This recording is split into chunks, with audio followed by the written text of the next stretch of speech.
Fredia The Cheetah Gypsy yavutse ku tariki ya 8 Nyakanga 1963. Ni umunyamerika akazi umwirabura ufatwa nk'umugore wa mbere uteye ubwoba ku isi, wahoze ari umukinnyi w'imikino njyarugamba ya karate, kickboxing na boxing, wabigize umwuga, witabiriye amarushanwa mpuzamahanga kuva mu 1975 kugeza muri 2005. Gypsy yabaye uwa mbere ku isi mu marushanwa ya ISKA, International Sport Karate Association, WAKA, World Kickboxing Association na WKF, World Karate Federation. Mbere yo gutangira guhatana mu marushanwa ya kickboxing, yegukanye imikandara mpuzamahanga muri Iteyubwoba, kandi yari umukinnyi mwiza wa basketball, umukino wo gusiganwa ku maguru, ndetse anakina filime nyinshi zitandukanye. Gypsy yanditse amateka ubwo yabaga umugore wa mbere w'umwirabura w'umunyamerika akazi witabiriye irushanwa mpuzamahanga ry'umukino wa kickboxing. Yaje guhabwa izina ry'umugore wa mbere uteye ubwoba ku isi, most dangerous woman in the world, mu 1994, nyuma yo gukubita umufransakazi wari uwa mbere ku isi muri kickboxing witwa Valeria White Henini mu mukino wabereye San Jose muri California. Kuva ubwo yabaye umwe muri aba champions b'ibihe byose, ndetse akomeza kuba icyitegererezo mu mukino wa kickboxing. Kuva mu 1991 kugeza mu 1997, Gypsy yatsinze imikino 16, nta n'umwe atsinzwe, kandi muri iyo mikino igera kuri 15 yayitsinze kuri iko. Abashaka kwegukana imikandara 3 mu marushanwa mpuzamahanga. Yahatanye kandi mu bahatanira umwanya wa mbere mu bakinnyi babatera amakofe box babigize umwuga kuva mu 1997 kugeza muri 2005. Afite itsinda inshuro 9, atsindwa 2, anganya 1. Ubuto bwe. Fredia Gypsy yavukiye mu gace ka Chester, Pennsylvania.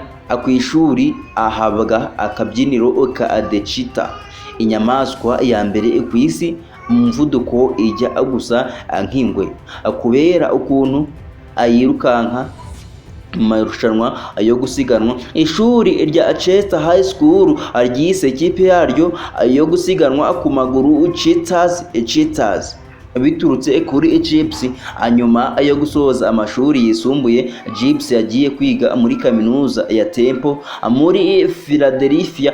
Kuri Bruce akesha ubuhanga yari afite mu kwiruka no mu mukino wa basketball. Yakomeje muri kaminuza ya Cambridge, nabwo kuri Bruce ya basketball aharangiriza n'amanota meza mu bijyanye n'ibyo yiga. Yaje gutumirwa mu kigo cy'imyitozo cy'ishyirahamwe ry'umukino wa basketball y'abagore muri Leta Zunze Ubumwe za Amerika muri Colorado, ngo agerageze ko yahabwa umwanya mu kipe y'igihugu y'abagore, ariko abivamo mu cyiciro cya kabiri ikigeragezwa. Ntibyarangiriye aho, ariko yahise ajya mu Budage gukina basketball nk'umukinnyi wabigize umwuga. Muri sezo imwe atsinda amanota 30, rebounds 15, ndetse atanga assist 10.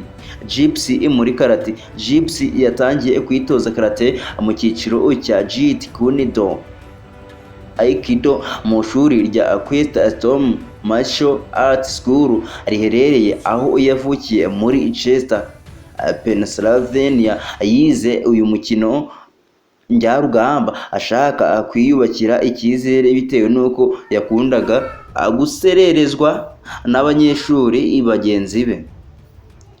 Yatojwe n'abarimu bakoze, akomeza kwitoza no guhatana binyuze muri shuri rya Kwisi Storm kuva mu mashuri yisumbuye kugeza muri kaminuza, Gypsy muri Muay Thai Kickboxing. Mu 1990 nyuma yo kwimukira muri North Hollywood muri California, Gypsy yatangiye kwitoza kickboxing muri Jet Kickboxing Training Center, atozwa na Rubin na David Clubs. Nyuma yagiye kwitoza kickboxing y'umwimerere ikomoka muri Thailand izwi nka Muay Thai Kickboxing, yigishwa n'abarimu bakomoka muri Bangkok muri Thailand, Park na Saistun Chanjira bo mu shuri rya Muay Thai Academy of America muri North Hollywood. Uwari manager we muri uyu mukino yari Felicien Leval. Mu bantu babiri bari hano kuri iyi foto, umuteramakofe wabigize umwuga. Mu 1997 nibwo Gypsy yatangiye iteramakofe nk'umukinnyi wabigize umwuga. Yatsinze imikino 9, atsindwa 2, anganya 1, harimo uko 2 mu mukino wa mbere yakinnye ku tariki 23 Mutarama 1997.